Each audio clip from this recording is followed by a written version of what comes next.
Ha? Tafi da Fulani? Na'am. Idan za ka je? Idan za ka je? Wallahi za mu tafi Kaduna fa.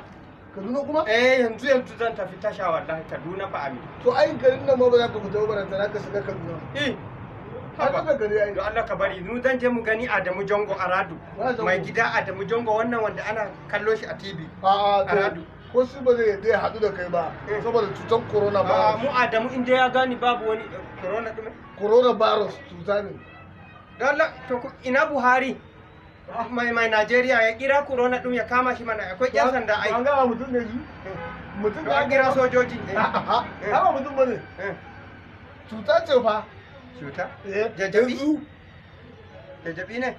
Kaga zazzabi zai hana mu zuwa Kaduna a radiyo Kaduna jan kona to zazzabi da mura da ciwon kai ne duka yanzu tsayi wanda muka yi ma bai kamata ba ya kamata koma haka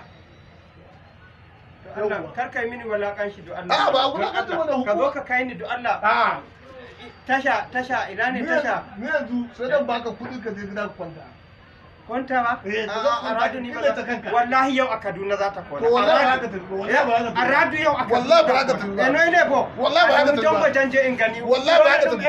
A kira mana dan sanda ko sojoji su kama. Wallahi ba ka tafi ba. Wallahi ba ka tafi ba. Wallahi ba ka tafi ba. Allah ba ka tafi ba.